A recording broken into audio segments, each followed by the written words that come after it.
What else are we talking about, Nitro? Let's go. This was February 12th, 1996. So before this show and after the last Nitro we watched, they had a Super Brawl. And on this show, Ric Flair and Randy Savage traded the World Championship for what I believe is the 20th time since we've been watching the show. This was Flair's 13th title win. I will say that the Flair-Savage feud, when they went on the road with it, was the first thing that really started to turn things around for WCW. Like, before the NWO even showed up, the Flair-Savage feud was hot. And if you watch this show, it's no surprise that everybody bought tickets to go see Flair and Savage, because they were two of the best things on this entire show. It was also the Super Brawl with the Respect match with Pillman and Kevin Sullivan. And as I noted to Vinny earlier today, Dave did a big write-up in The Observer about that match, approximately 9,000 words. But then he did the match-by-match recap of the show. And match number 5 was Kevin Sullivan versus Brian Pillman. Now, we've got a lot of time here, so I'm going to read this. The report that Dave gave of the Brian Pillman, Kevin Sullivan Respect match. Are you ready? I'm ready. Kevin Sullivan beat Brian Pillman in 59 seconds of a Respect match. Strange. Dud. That was his entire review of one of the most memorable matches of the entire decade of the 90s. But as Vinny noted, he was right. It was strange. Everything he said was true. That's right. That was a factually 100% accurate review right there. Yes. Now, that line, of course, has lived on for almost literally 20 years now. What has been forgotten, and should not be, is Arn Anderson, who in the storyline came out because Pillman walked out and so Arn came out to do the match. Arn came out wearing a long-sleeve, buttoned-up dress shirt. Yes. And like red hiking shorts. Yes. Yeah. Like later houses. Because Arn wasn't in on it. Arn was legitimately backstage just bebopping around. And when the shit went down, he was like, shit, I gotta go do something. And so he went out in his goofy outfit, and it went 3 minutes, and then I think Flair just came out and stopped the match. Literally, nobody knew about this, because when they did the show, they had been given 12 minutes. And as Dave noted, the match went 59 seconds. So they had to make up 11 minutes elsewhere on the show, which included giving some time to matches that did not need any more time. That's all well and good. This does not explain why Arn was wearing a button-up shirt and red shorts. That's what he wore backstage. It was 96. I'm surprised he didn't come out in a fanny pack while he was at it. So the other story of the Super Brawl is that after the real main event of Hogan versus Giant, he had a new debut. Yes, they did. His first appearance in WCW outstepped the mighty Loch Ness. We'll get to that. I believe they called him the Loch Ness Monster on Super Brawl. But from that point forward, they just called him Loch Ness. They just called him a body of water. Yes. He may have been larger than Loch Ness. Bischoff called him Loch Ness Monster repeatedly on this program. At some point, he became Loch Ness. I'm sure that's true. So the opener was Randy Savage versus Hugh Morris. That was the best they could come up with for this guy. Loch Ness. Yeah. Better than giant haystacks. Oh, I don't know. So Randy Savage came out. He had lost his title the night before. He had also lost Elizabeth the night before. She had turned on him and helped Ric Flair beat him. So he was angry. He came out without the hat and the sunglasses and the wacky jacket, just a bandana and a shirt, ready to fight. He had a brawl with Hugh Morris. They went back and forth for about 5 minutes. Then Morris missed a moonsault, and Savage hit the big elbow, and then he didn't make a cover right away. He hit a second elbow, and then he got the win. And he even teased a third elbow, but Morris rolled out of the ring. I wanted to cry. I wanted to cry when I watched this match. Randy Savage was so fucking good. And one day he decided, I need to be 280 pounds. And he did whatever he had to do, and he ballooned up, and that was the beginning of the end for this poor guy. It was never the same. And he's doing this match, and he's just awesome. And they're talking about the WCW stars are going to be on Baywatch. And they're talking about that angle that we watched months ago, where they were on the beach and the Baywatch girls are there, and Randy Savage is doing the bench press, and Kevin Sullivan comes and pushes the weights down into his neck. And the whole thing that Bischoff is talking about is, man, these WCW stars were on Baywatch, and they just couldn't get along, and they were banned from the set, and they were fighting on the set. And I'm thinking, here we are in 2015, and we've got the main heel in WWE going on a podcast after Raw and putting everybody over. What has happened to this fucking business? And then Randy Savage, who is noted lost the world title the night before to Ric Flair. He comes out, and how many times have we seen John Cena lose the title and come out on Raw, and he's as happy as can be? Because in WWE, they don't want anyone to be a crybaby, so they have to be happy when they lose a title, which of course makes no fucking sense.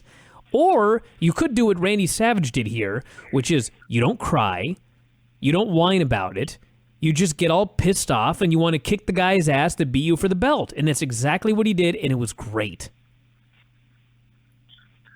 I always tried to wrap my head around how Bill DeMott is one of the head trainers in the WWE, and thinking back to his matches as Hugh Morris. I watched this match, and I'm still scratching my head. Don't look at me, dude. He was a veteran when Triple H started, I guess. It's a strange business. It really is. Gene Okerlund interviewed somebody from WCW Motorsports. I guess it was the race car driver. I thought it was Crisley from that show after Raw. It might have been.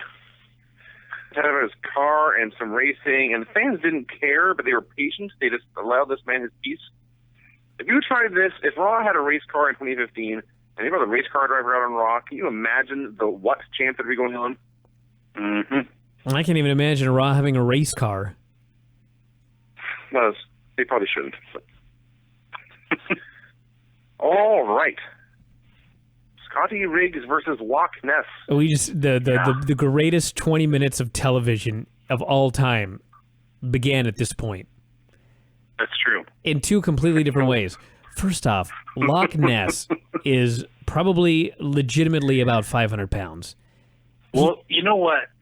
At the beginning of the show, Bischoff said, Bobby Heenan said, this man is 600 pounds. And by the time he got to the ring, magically he had gained 100 pounds. Because Eric Bischoff says he is legit 700 pounds. Hey, he moved so slow, he may have gained 100 pounds on his way to the ring. All I know is this man, everybody listening to this right now, this Loch Ness was approximately the size of Vinny and Craig put together into one man. This guy could barely get up the steps. When he fell down, he needed to use the ropes to get back to his feet.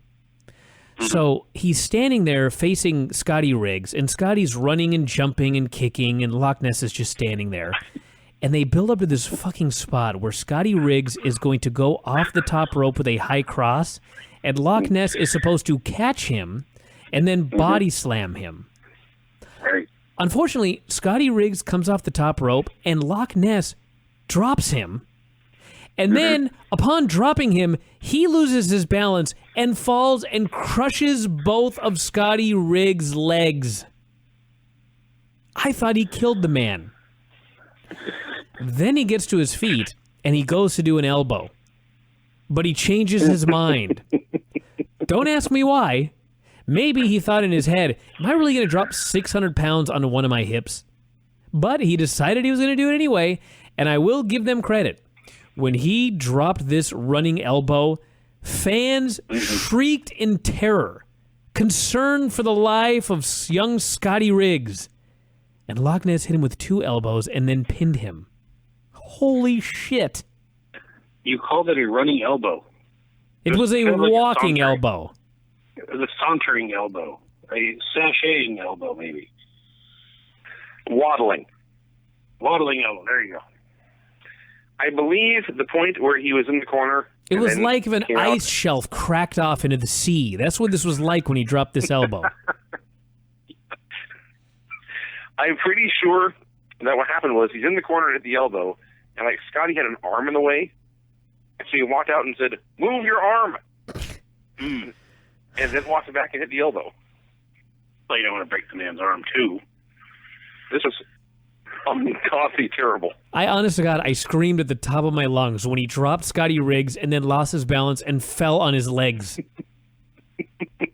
He literally could have broke both of his legs. Easily.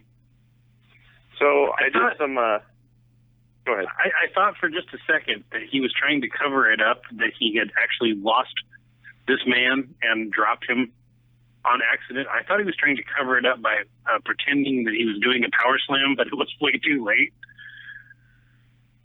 No, I'm pretty sure Weevil wobbled and just fell down. Yeah. So I did some, I guess you could call it research after this. I found that Giant Haystacks, at least one occasion, wrestled Andre the Giant, which is not a surprise, actually. Mm-hmm. But even more shocking, Giant Haystacks once wrestled Happy Humphrey. Wow. Who is significantly fatter than himself. Huh. That might have been a 1,500-pound match with two men. That may have been the fattest match that ever took place, legitimately. It's up there. It's up there. Okay. Okerlund then interviewed Woman and Elizabeth.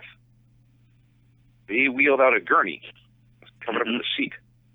Okay, first of all, it must be said, Evil Liz in the short dress and the go-go boots win. Win.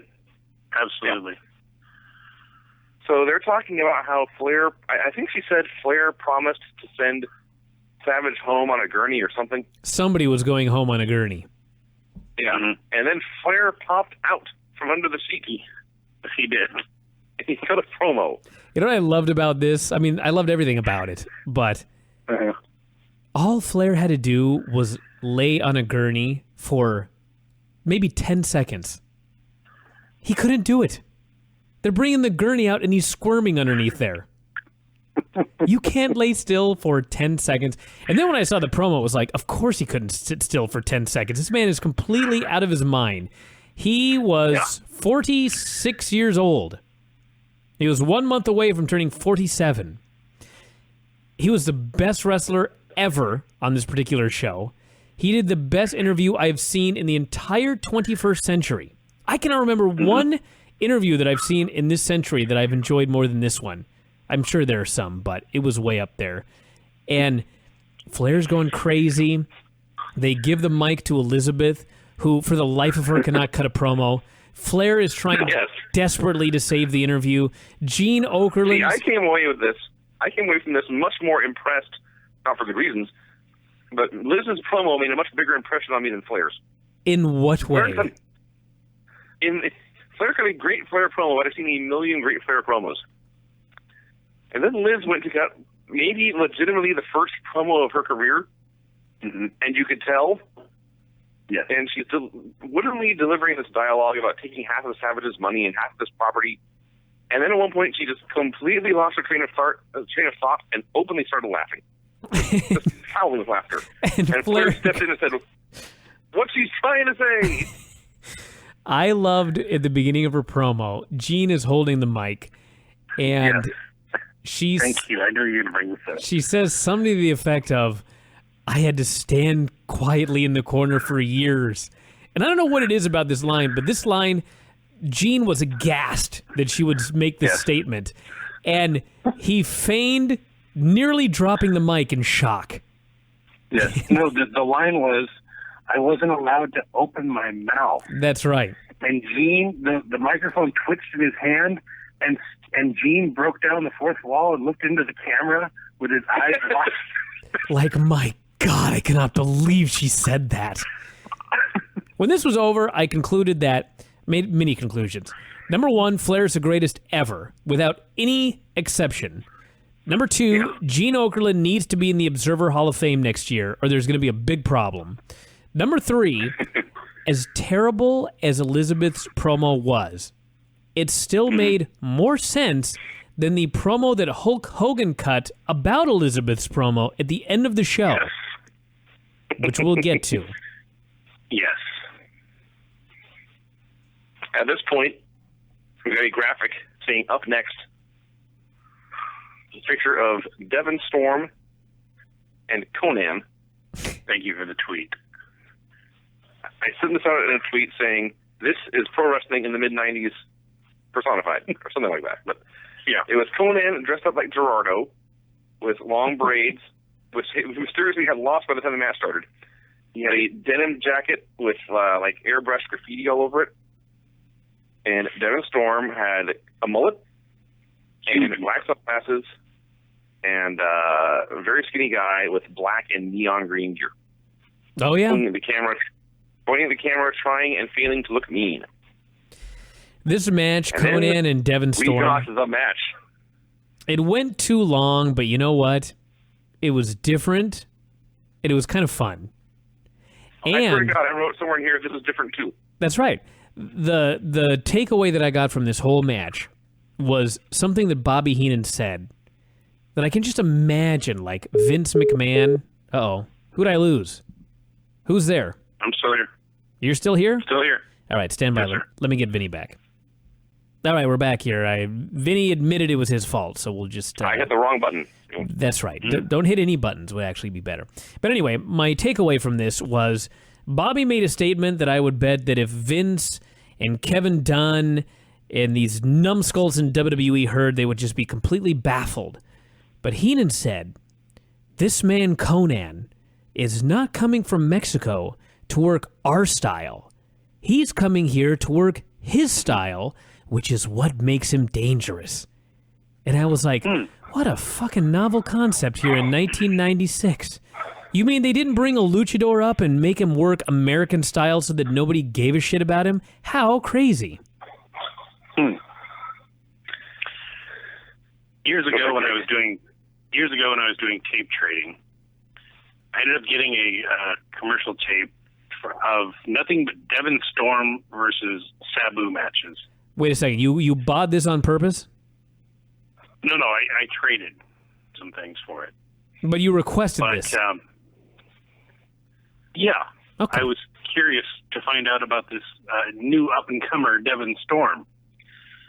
And then I saw him debut here, and he did that stuff in every single match, which is ironic because Sabu did basically the same stuff Devon Storm did. And anyway, he was not very good. So my impression of this is the mid-90s. Mortal Kombat was very popular. True. Devon Storm wrestled like a Mortal Kombat game come to life. Just do nothing but big flashy moves and do them literally as fast as humanly possible. And don't sell. And sell nothing. Right. Also, do not interact with the crowd or show any emotion whatsoever. Just do all the moves you can as fast as you can. 35 seconds into this match, we had seen a baseball slide dropkick, a flip dive off of each chair, and a dropkick from the apron to the floor. Mm-hmm. And literally in between these moves, when he hit this dropkick, and then he started looking for the chair, you've never seen a wrestler move as fast as you did as Devon Storm was moving, trying to find a chair. Just running back and forth in the ring apron. Then running in the ring. Then running across the ring. Then running out of the ring. Then running back to the apron and hit his dropkick. Mm-hmm. So he hit some kind of dive off the stairs, and Conan powerbombed him. Well, as everyone who's ever wrestled knows, and everyone on this call has, especially when you first start, you feel like you've got to go faster. This is how you feel. Get your stuff in. Every pause feels about 5 times longer than it actually is. So you're doing a match, and it always feels like, I've got to do something like right now. I'm going to lose the people. I've got to move. It's very, very difficult to learn how to slow down. And Devon Storm had not slowed down yet. No, that is all true. So By the way, bought all his gear in a Marty Jannetty garage sale, I'm sure. Solid point. So they did about 2 minutes of crazy stuff on the floor. They did about 3 minutes of god-awful lucha because Devin Storm had no idea what to do. And then after all this action, they began to exchange holds. That's right. Somewhere in here, Bischoff apologized for blaming last week's power outage in the WWF. Actually, you got him. The lawyers got involved after that one. And I'm sure they did. And he said he had only been joking. And if you watch the show, it's clear he was joking. But when you go to war with Vince McMahon, you better expect a war. Well, there was a lot of shit going on. This was the tip of the iceberg. Finally, Storm tried to top rope Rana, but Conan turned it into a power bomb and then sort of jackknifed over to make the pin. And then here's what I wrote. An ungodly, terrible match, but you know what? It was different. Mm-hmm. That's right. So there you go. All correct. And the main event was Arn Anderson versus Hulk Hogan. I loved Heenan's promo on Hogan during this match. He's just sick of him, he says. People cheer this guy, and all he does is break the rules. He tries to make his own rules, and people are afraid to say no to this guy, except the Four Horsemen. And as he was saying it, Hogan was, in fact, breaking every rule. He was raking the back, he was poking the eyes, closed fists, being a complete dick. Yeah, So Flair and Liz were out there, and Hogan kicks out of the spine buster. He hulks up. He does the usual. And then instead of going for the leg drop, he does the Flair strut and puts in the figure four. The and worst as we note every week, figure four ever. Hogan putting on a figure four is always funny. I loved, by the way, I remembered that Arn won this match.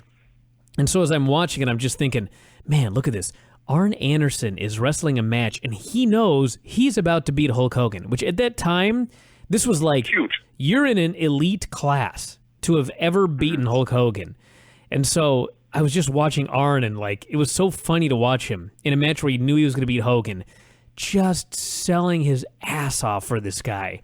When Hogan kicked out of the spine buster, Arn may have leaped 10 feet in the air to sell the power of Hulk Hogan's bench press. It was hilarious. So Flair got involved. The ref didn't care. Hogan at one point had Arn in the figure four and Flair pinned with a small package. The ref just watched. Yeah. Mm-hmm. And somewhere in here, the high-heeled shoe got passed to Arn. Well, before that, there was the double pin gimmick, and then Woman gets up on the apron, and Nick Patrick is getting rid of Ric Flair. And so Woman throws powder in Hogan's eyes, and fucking Nick Patrick decides now is the perfect time to turn around. And so he turns around just in time to see a gigantic mushroom cloud worth of powder in the middle of the ring and Hogan selling his eyes. And then Patrick, the bumbling numbskull, has to politely ask Woman to get down off the apron because I don't know why she's there. Powder everywhere. And then, yes, Arn used the shoe to waffle Hogan in his gimmicked eye. Yes. And he made the cover for the win. And as noted, this put Arn on what at the time was a very, very, very short list of men who had pinfall wins over both Hulk Hogan and Ric Flair. That's right. Mm-hmm. At the time, that list was like less than 5 names long, ever. And in the next 5 years, it got much, much, much longer. So after Hogan sold the entire match, got hit with powder in a boot and got pinned, then popped up to his feet and kicked both their asses. That's right. Didn't sell a thing. Not even his eyeball. No. So Savage ran out. They cleared the ring.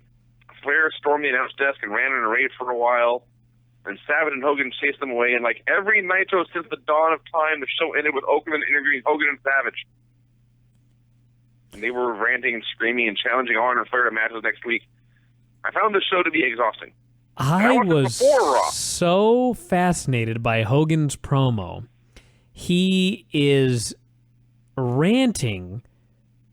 Liz had talked about how she divorced Savage and she'd taken half of everything.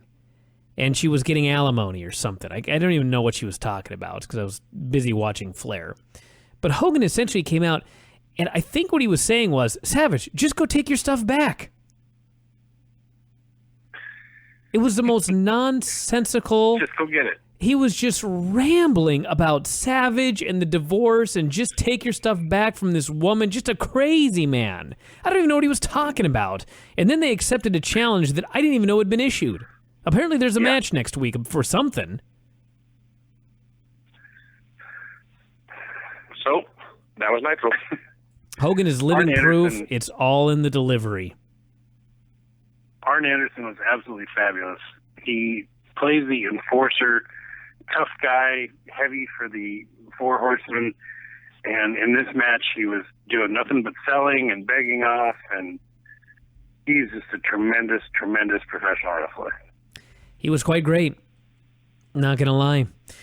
So yeah, that was Nitro, everybody. Sam, here we go. One of them was sucky until he dropped an incredible amount of. Arn was going to beat him, and then Sullivan's Craig, like, there's the whole point of no honor among thieves, for fuck's sake. Two heel groups. Sullivan said, I'm not going to let you beat him, and he starts Arn. Yeah. So Pillman rolled outside. He looks inside where Arn's getting double, makes no attempt to help. Right. Until Kevin Sullivan him. He is a. You did miss the point where Sullivan actually took the from Arn and went outside and started Pillman. With That's it. right. Not to mention if you are a. Good night. Excellent. Excellent. Oh, God. And the other winner of the contest was Suicane with this one. I wish he'd had a better quality audio cut, but what the hell can you do? Here we go. It went as well as could be expected. Buddy is 47, 2 open heart surgeries. Spinal surgery. Yeah. I asked him if I could him or if he would die. And he goes, oh, fuck. Of course you me. So I just the shit out of him. We the shit out of each other, though, to be fair. Mm-hmm. So then we got a little bit of heat. We were very sweaty. And then we did the finish. Everybody felt great. No injuries. And a good time was had by all. The video will be up probably tonight or tomorrow if you want to watch it. So amazing. Absolutely amazing. Oh, God. I got to send that to my wife right now, actually. Winner. It's like gunner. Is she aware this contest is going on? Yes. She was doing the Whale Scout podcast. She was getting ready, and I was playing a couple of them because she wanted to hear some. I see. Didn't hear that one, though. And believe it or not, he sent that one 8 hours ago. Ooh. He barely made the deadline. Well, we need to do that again. That will be come back, yes. Yeah, we'll leave that for a while, but that was very, very successful. So there you go, everybody. That is the contest. And next week, Craig will come up with a new one. What? I'll give him a full week to come up with a good contest. Thanks, boss. That's right. But then we'll give everybody a few weeks to do their entry. So we'll do one contest a month, everybody. That's the way we'll do it. So the last week of every month, we will do the contest here on the show. Fabulous work. And no profanity. Except in the one that... Except for the one. Except for all of them. Except in that one. All right, let's play one quick song here, and then we'll go into the Nitro review. Here we go. Logic. The midget. Swaggle. Shillelaghs. The midget. Swaggle. Swoggle. Swaggy. Swoggle sounds like testicles. Doesn't it, sort of? There you go. You know, that's apropos, actually, given that we've got, what's-his-face on this show here tonight. Finley. Fit Finley's on Nitro. Yes, he was. So, this was the February 19th, 1996 edition. And I actually watched this a week ago. So I'm looking over my notes here and trying to remember it as best I can. The opener was Arn Anderson versus Hulk Hogan. That's right. The announcers openly talked about how absurd it was to have this as the opener. Whitney says, LOL. She endorses that contest. That's good. Bischoff had a line about incessant whining from the Northeast. So this is the week after Arn had pinned Hogan, where he got beat, and then they cheated and he won, and then Hogan continued to beat him. This was the rematch, and once again, Hogan beat him. And this time, Arn went for a DDT. Hulk just didn't go down. Right? Yeah. He just came to his feet. He tried his flinching DDT gimmick where he goes to throw a punch, the guy ducks, and then he grabs his head for the DDT. But this time, the guy didn't go down. Yeah, so Arn takes a flat back bump, and then Hogan, who's been on offense the entire match, hulks up. That's right. He made his big comeback when he was already on offense.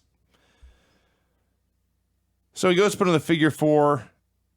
Sullivan runs out to attack him. Savage appears. The ref catches Savage. He disqualifies Hogan. So Arn has now beaten Hulk twice in 2 weeks. And in the process, I think he hit 10 moves. There were noticeable Hogan chants here. Gee, I wonder why. Well, the reason was Hogan was on offense the whole time. And by the way, what a jerk. And I know this has been said 100 times before, but Hogan is the worst babyface. What are you talking about? Wrapping up Arn in his own jacket and punching him repeatedly, choking him with his jacket, raking the eyes and the back. He was mad. The guy hit him with his dick last week. I was making it easy for the unnecessary censorship contest next time. Yeah. And what a jerk this Hogan is. Well, he was foiled last week. He was screwed. So he was very upset. Unlike these fuckers today, like John Cena, who comes out and says, I don't care that I lost. I just care that you don't have any honor. How about you care that you lost? Not to mention when they were on the outside, he grabbed a young fan's Hulk Hogan scarf and choked him yet again. Well, a kid's buying another scarf. More money in Hogan's pockets. It's true. And also, I don't know what was going on in WWE right at this time, but Bischoff went on a tangent about how Vader had once been beat up backstage by Paul Orndorff. Well, Vader left and went to WWF. He was giving results of the other show that was going on. Yeah. But I just like this was perhaps the first example of WCW making real-life references that went over the head of 98% of their audience. Oh, they'd been doing shit like that for months. You just didn't pay enough attention. I see. Alex Wright versus Loch Ness. Who booked this fucking nightmare? I don't know. So let's recap this. Obviously, plans changed along the way, but we all knew Loch Ness was brought in to be a big, scary guy for Hulk Hogan to fight. So their idea to build up the big, scary guy so Hulk Hogan could fight him was for Alex Wright to whip his ass for a long time. Just kicked him and put him in a sleeper and drop kicks, and he escaped a bear hug, and finally, after several minutes of this, Loch Ness hit one kick and the big elbow smash for the win. Yeah. It was much better than his last match. But their plan to build up this guy for Hulk Hogan was for him to get beat up by Alex Wright. Yes. Boggles the mind. What boggled my mind was, not only was Giant Haystacks grossly obese, but he was 50 years old. He died within 2.5 years of this match. WWE in a million years would never have put this guy in the ring. And here he was, doom waiting to happen, traipsing around the ring at 50 years old, weighing 600 pounds. Welcome to wrestling in 1996. This match was not as bad as last week's match that we reviewed, but somehow shorter, and I think Loch Ness got more gassed. Well, he had to do a lot of walking. He was blowed up badly. Hard to imagine. Yeah. Fit Finlay, or as they called him, the Belfast Bruiser, versus Brad Armstrong. I have 2 takeaways from this match. One, Craig, you are a fashion maven. Sir. What do you think of Fit Finlay's leather jacket with studs on one side, missing the opposite sleeve, and one random shoulder pad? I ain't going to say anything to the guy. Well, that's a good point. Go to any metal show here in the country, and you might see the exact same getup. All I know is that Fit Finlay... By the way, you will see the mullets. Yes. Both these men wore Good as point. well. Fit Finlay was 38 years old. He was younger than everybody in this room right now. And he had gray hair on his mullet. And he literally looked older than he looked a decade later when he was 50. Well, that's because it was 1996 and he was sporting a gray mullet and a gray stash. Yes. Just It's saying. amazing what a little bleach can do to a man's. Yeah. My other takeaway Gimmick. is these are 2 guys, I believe, both making their Nitro debut. And they had a fun TV match. It went, 8, 9, 10 minutes, somewhere in there. All I can think was, if you took two unknown dudes and threw them out there to have a match on Raw, no matter how good it was, the fans would crap all over it now. Mm-hmm. Remember they did the NXT tag match? Yes. 2-3 months ago? It was a good match, and those fans didn't care at all. Mm-hmm. Times have changed. So Finlay won with a tilt-a-whirl slam. He called out Steve Regal. I love that you had two really, really good workers, but they had two completely different styles, and they didn't quite mesh together. And so there were several moments of hesitation on the part of Brad Armstrong, and every time he hesitated, Fit Finlay just proceeded to hit him as hard as possible and grab a hold. Brad Armstrong, possibly one of the most underrated workers in the U.S. Phenomenal work. He was quite great. Main event was Ric Flair versus Randy Savage. Flair mocked Savage by grabbing Elizabeth and Woman and singing, "I've got the whole world in my hands." That's where Bray Wyatt got it. That's where he stole it. Watching Ric Flair tapes. Back when he was 12. Yeah. So we have talked about how Flair had one match he did with Sting 1,000,000 times. And a slightly different match he did with Hulk Hogan 1,000,000 times. Flair and Savage, it seemed like a different match every single time. And it was great. And it was great every single time. It always felt like a fight. And I apologize, by the way. Bray Wyatt would have been 9. Nothing here felt scripted or pointless or like they were just killing time. There was two guys who were trying to kill each other. The finish was botched. Somebody missed a cue. Oh, my God. Let me talk about this fucking finish. First off, they're I doing... remember it, so go ahead. Of course you didn't remember, because I watched it 5 fucking times, and I'm still trying to piece together what happened. So they have this match, and it's usual Flair match, but it's great. And Mongo at one point, when Ric Flair has Randy Savage in the figure 4 leg lock, Mongo decides to explain to us, the viewers, what it feels like to be in Ric Flair's figure 4 leg lock. Now, granted, I'm sure Mongo had never been in the figure 4 leg lock. He'd played football, but as a football player, apparently he knew what it was like to be in a figure 4. He said, and this is a quote, "Go outside, put your foot over your head, and twist it." That's the kind of pain he's in right now. All right. So they have this match, and Flair's being great, except when he went up very, very heavy for a backdrop. Nearly killed Savage. Did his old dramatic wind-up punch like in a cartoon, and he got punched. And so finally, Liz jumps up on the apron in her short leather skirt, distracting, obviously, the referee. Woman threw her shoe to Flair. And she does a dramatic throw it as high in the air as you possibly can. Savage grabs the shoe. Savage hits Ric Flair. Flair goes down. Sullivan rushes down to the ring. By the way, I should add that earlier in the show, there was another spot where Sullivan ran down to the ring, and he was being chased by Randy Savage. But Sullivan is so slow, and Randy Savage is so fast, that Randy Savage managed, while chasing a man, to get to the ring before the man he was chasing. Yeah. That is, honest to God, what happened. Go back and watch it. So going back to the main event, Sullivan runs down to the ring. The referee turns to count, because, as noted, Savage hit Flair with a shoe and covered him. So Savage is on top of Ric Flair. The referee drops down to count the pin, and Savage inexplicably suddenly grabs his own eye. The bell rings. None of the announcers have any idea what's going on. Well, Arn Anderson then runs down and DDTs Randy Savage. Hogan, meanwhile, is going after Sullivan outside. Flair covers Savage, who has been DDT'd by Anderson, and the referee counts the pin after the bell, at which point the bell rings again, and Flair is announced the winner.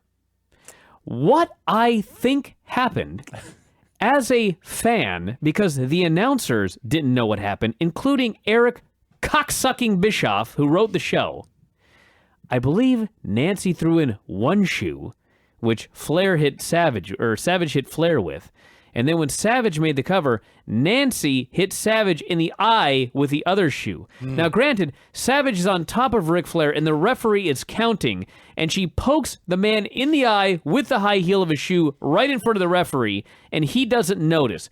Why? Because it's Nick fucking Patrick. Again. He's in perfect position to see this, but somehow he doesn't. This was horrifying. And then... Yes. You spent 10 minutes recapping something that in the grand scheme of things doesn't matter. Now, the heels are beating up the good guys. A schmaz. Yes. Hulk Hogan and Randy Savage are in dire straits. They need a hero. What they got was the Booty Man. That's right. The Booty Man. The Booty Man. The former Zodiac. Who was the Zodiac last week. Yeah. The announcers have no idea what's going on or who this man is. They don't even say, hey, it's the former Brutus Beefcake. No. They can't recognize this. Cartoon? Yes. Yeah. I couldn't think of a better term. Let's go with Spaz. He's easily recognizable. It's But Brutus they Beefcake. couldn't recognize Well- him. Let me spoil for you next week. Don't. No. I must watch this with my own eyes. I'm with Brian on this one. I've already seen the show. Okay. Just let me watch it. So the Booty Man's running wild, and everybody does their usual show ending, go up to the announcer's booth and scare off Bobby Heenan. Flair's going nuts. The Booty Man runs up and goes crazy. Nobody knows who the Booty Man is until Hogan explains who the Booty Man is. Oh, did he? Did he now? Next week, he says, and you got to keep in mind that Hogan is just screaming at the television audience. He doesn't have a headset on. He has no mic. Gene Okerlund has to run from backstage with a mic because he's a professional and throw the mic in front of Hogan's face.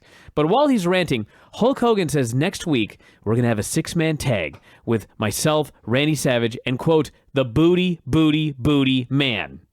Right. Then he says, if he can't kick the can, nobody can. That apparently was the Booty Man's catchphrase.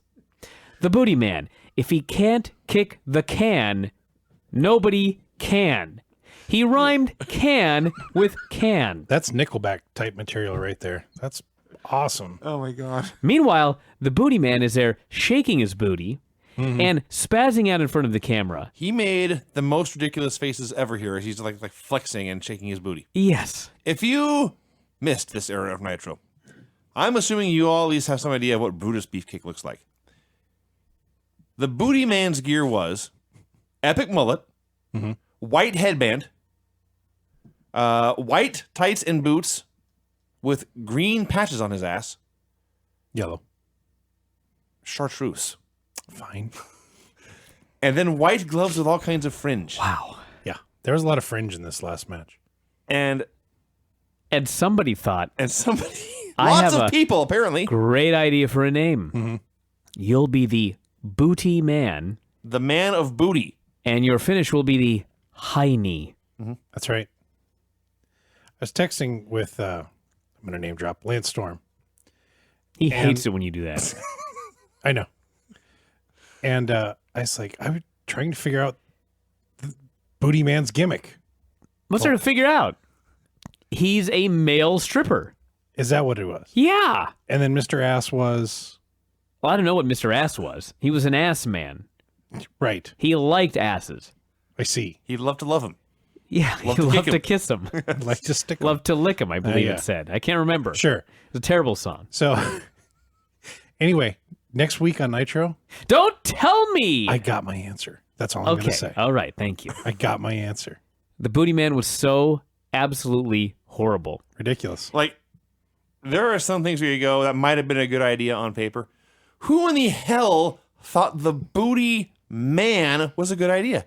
Dude, all I know is when I watch this show, it is so rapidly going off the rails. Oh, yeah. It's only been on the air for 5 months. Right. And it is crashing and burning. And by the way, I was watching this downstairs for once, and Whitney was on the couch, and I said, "There's your boy, Beefcake." And she says, "That's not my boy." Because Wow. many, many years ago, I hired her for a week to be the producer of Figure 4 Daily. Oh, Because okay. I hate talking on the phone. I hate calling people, which is very ironic given my job. So I wanted her to call and book all of the guests. And the first person I gave her was Brutus Beefcake. And he was such an ass. Oddly enough. What a coincidence. He was a complete ass. And that was the end of that job for Whitney. But yeah. And then he did a horrendous interview. He made it seem like it was such a burden on him to be interviewed. Like, he was doing me such a favor to come onto my show. And then he gave the most horrifying interview. It absolutely sucked.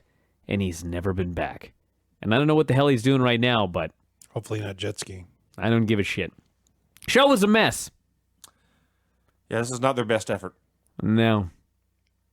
But Yeah. hey, next week we'll find out what the Booty Man was all about. And it's still better than Raw. Got my answer. And this was better than Raw. The Booty Man is much better than Raw.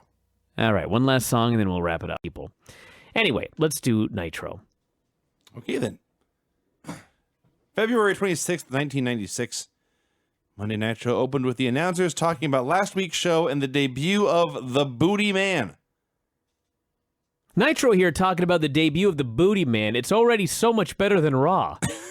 And it's got the Booty Man. Bobby Heenan could not bring himself to say that name, and in fact, whenever anyone else said it, he just shook his head. He did advise the fans at home to stay put on their rented furniture. I love when Bischoff decided he's going to give away the Raw results. Yeah. And he just gives them away as if he's reading off a prescription. The most boring, monotone manner possible, and then he just goes, "All right, let's move over to the show."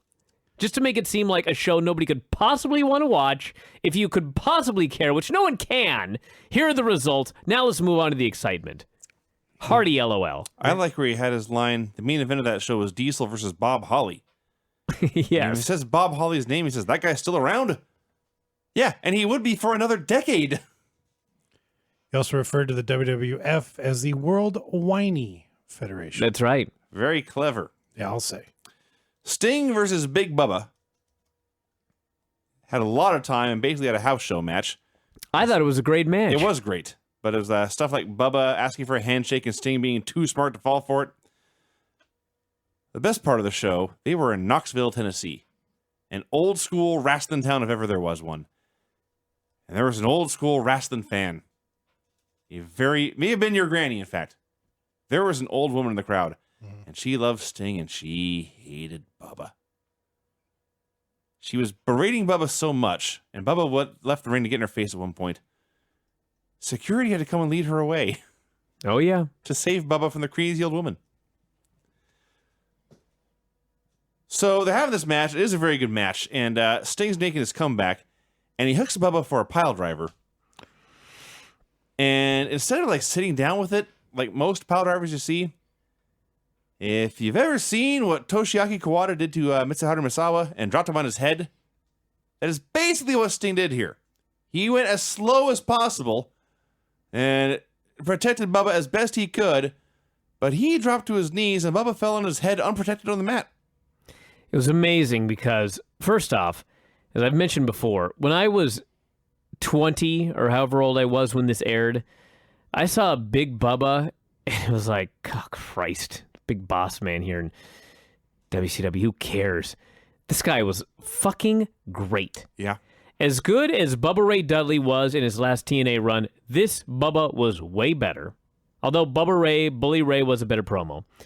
But yes, they go to do this pile driver, and this is not like Raw today where you go over your whole match because you only have 2 minutes. They had some time, and this is old school. And I don't think Sting, at that moment, knew what the fuck he was going to do. He grabbed the guy, and he starts to get him for a pile driver, and Big Bubba is big and fat, and so Sting goes once and nothing happens. And I guess Bubba decided, shit, he's going to give me a pile driver, like a regular sit-down Jerry Lawler pile driver. And Sting lifts him up, and Bubba goes completely inverted. His legs are straight, his toes are pointed. He's getting a 9-5 on the floor exercise here.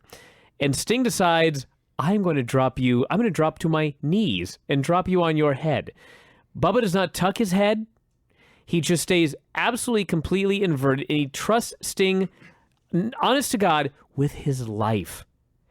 And Sting does everything he possibly can. He uses every single last ounce of strength to keep Boss Man's head from smashing through the canvas. And he did it. This was astonishing. Big Bubba Rogers worked circles around Sting in this match. This man was fantastic. He's such a great wrestler and totally underappreciated.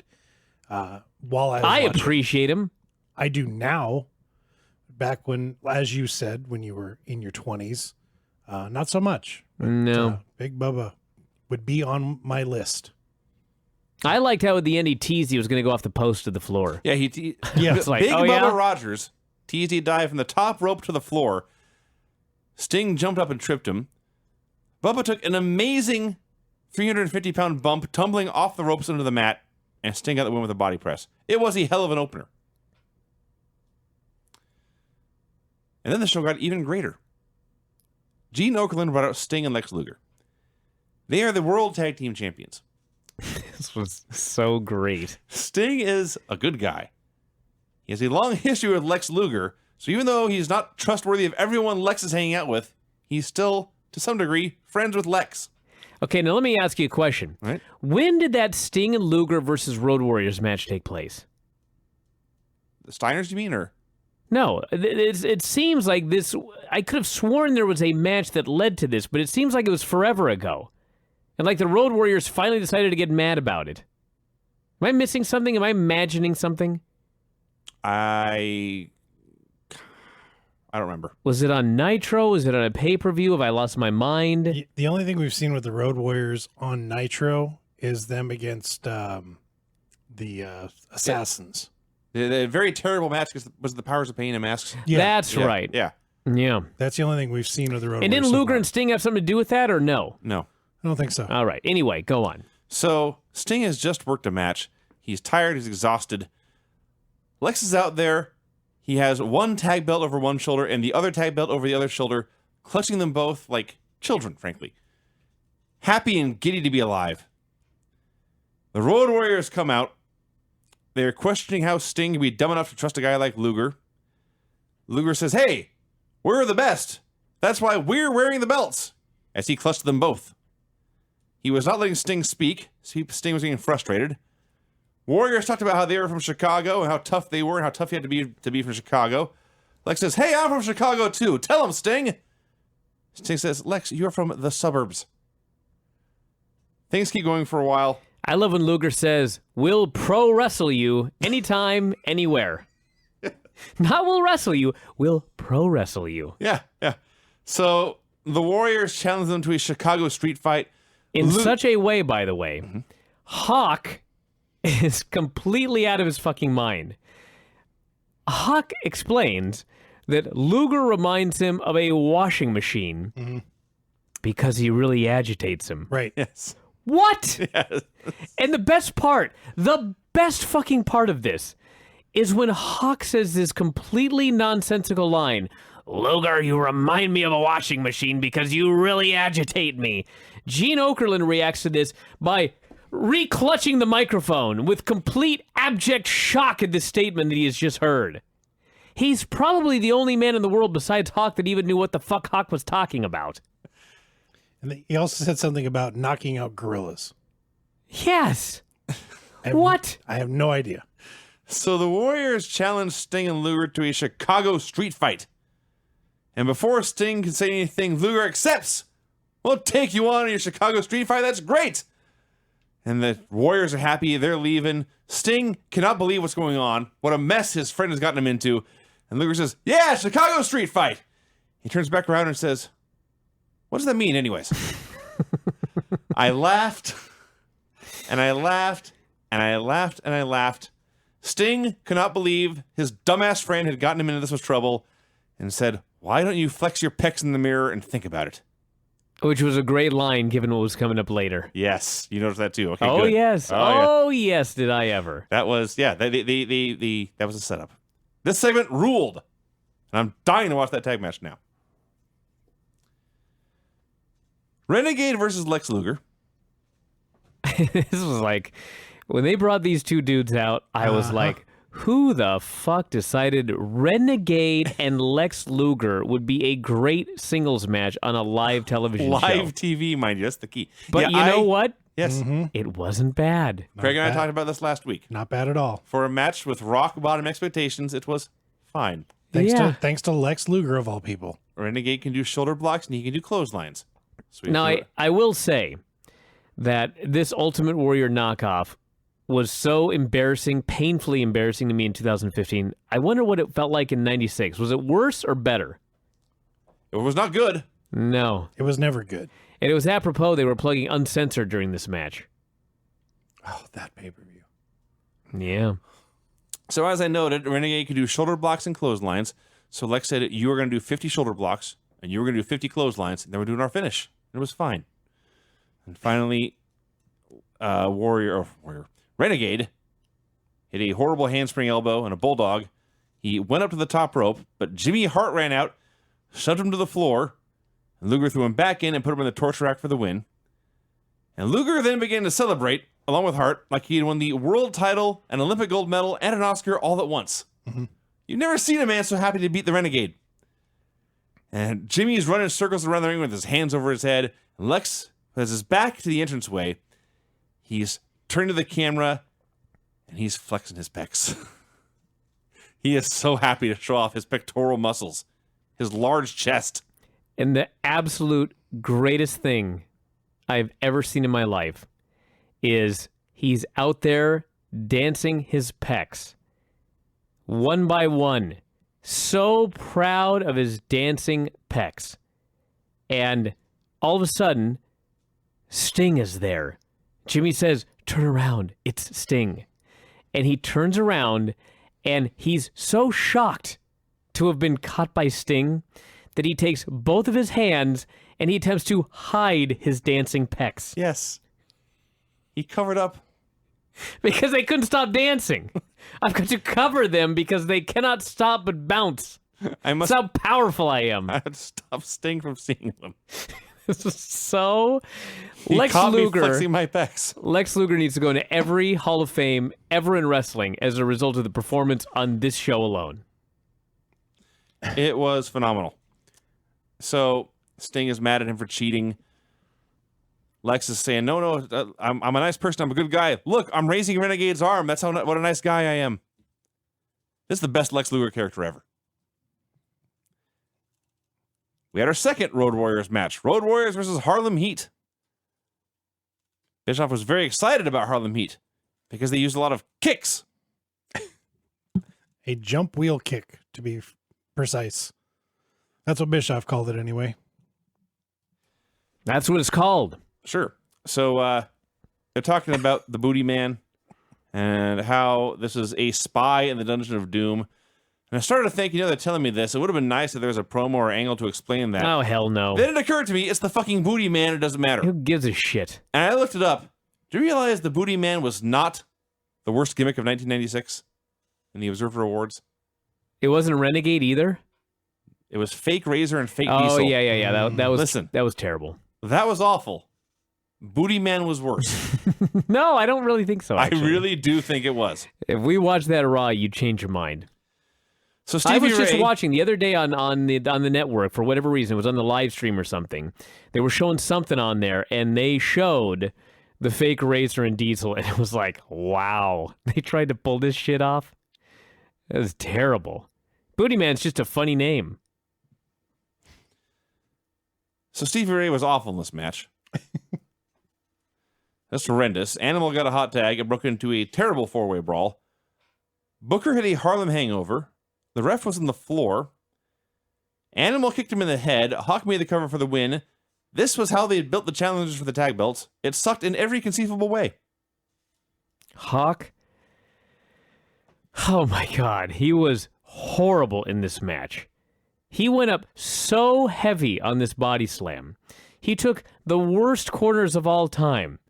And then someone's bright idea was, let's get the heat on Hawk, the worst seller in the whole ring. So the match is terrible. They do a big comeback. Botchery ensues. And they do whatever the hell they do. And of course, you'll never guess everybody's favorite referee involved in a shit finish. Booker goes to check on the ref who's outside. Animal boots him in the face. But of course, Nick Patrick has chosen this moment to turn around and see it happen right in front of his fucking face. And Hawk, who was selling, immediately stops selling, and he leaps on top of Booker, and then he starts selling again. And Patrick jumps in to count the pin. Horrible. Better than Raw. If you're to name your favorite tag teams and the best tag teams of all time, I would imagine that Harlem Heat and the Road Warriors are probably in somebody's top 10, if not top 20. But you put these two teams in the ring together, and this was the worst thing I had seen in a very long time, and easily the worst Road Warriors match I've ever seen. Hideous. It was very terrible. Main event. A 6-man tag. Ric Flair and Arn Anderson and Kevin Sullivan versus Hulk Hogan and Randy Savage and the Booty Man. Booty, booty, booty. Kimberly Page. What the hell was his catchphrase again? I gotta find it. Something about kicking the can. If he can't kick the can, no one can. That's right. That's right. Booty, booty, booty man. If he can't kick the can, no one can. This is where I learned, as we discussed a little bit last week, I was curious as to what the whole gimmick of the Booty Man was. Just couldn't wrap my head around the Booty Man. And yeah. Anyway, Eric Bischoff in this match said, it's not so much that the Booty Man kicks booty as that he loves to shake his booty. That's what he said. Thanks, Eric. Male stripper. I called it. He's a booty shaker. So Kimberly Page, who at this point was DDP's former valet, she came out in a white dress with flowers, apparently to hit on the Booty Man. And why wouldn't she? I actually, Look I at that disagree. booty. I wrote, why would anyone do this? Come on, Vinny. The booty on this man. Do you want to go down that road? What road is there? Every guy, there's a whole lot of guys in the shows with booties like this or better. No, Vinny, come on. And Ed Leslie? Yeah. Maybe I'm wrong. Hey, clearly. If any of you, never mind. Stop. There's no escape from this. So this was the first match for the Booty Man. I can't even say it anymore. He was all about the bass. Long before Roman Reigns. Long before the Kardashians. All about the bass? It's all about the Booty Man. You said bass. No shit. What are you talking about? The song, for fuck's sake. That thing. I thought you were talking about, remember the Rump Shaker song? All I want to do is room a zoom zoom and a boom boom. I was trying to Just be shake in your this rump. century Yeah. with my No, I mean, reference. that song's a much better song. Yeah, that's crap. You don't know what you're talking Rex about. in Effect is much better than Roman Absolutely. Trainer. Yeah. You guys are all... I'm going to play this Roman Reigns song. You'll realize how wrong you are. But go No, ahead, That Vinny. won't help. So this was the first match for the Booty Man gimmick, and so the first 3 or 4 minutes was all him just kicking the heel's ass, which is fine. That's how you're supposed. That's what a new babyface should do. And Hogan and Savage took their turns for a while, and finally, How ironic what you just said, by the way. That is, in fact, what a new babyface should do. yeah, As opposed to in WWE nowadays where you're just beaten. yeah, it is true. The Booty Man had a better push than Roman Reigns. That's right. That's a fact. That is a fact. And a better booty. So, Savage is running the ropes, and Elizabeth and Woman are standing there, and Arn bends over and shouts, "Grab his legs!" And they grabbed his legs and tripped him for the heat. Made me laugh. So they worked over Savage for a while, and then Booty and Hogan made a double comeback, and Hogan pinned Arn with a leg drop. The heels continued their attack. Should have been the booty man's finish with that giant ass. I guess so. Like he's Rikishi or something you were going on. Yeah. But it's all muscle. It's much more painful. Yeah. How Yeah. so? It's solid. I see. Yeah. Rikishi had a flat, flabby ass. Mm. So there's not as much, you know what I mean? No. It's worse to have a boulder fall on you than a bunch of feathers, Craig. That sounds like a great fortune cookie. Yeah. Go ahead, Vinny. Continue. Craig wants details he's not going to get. So, I just wanted to see you get it out of the hole.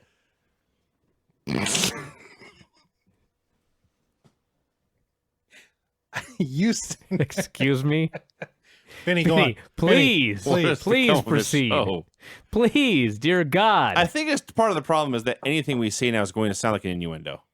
That's not true. Innuendo. Innuendo? Yeah. That's a good one. Thank you. So on this note here, as we're trying to avoid sexual commentary, Elizabeth pulled out handcuffs. Oh, yeah. You'd think she'd know how to use them.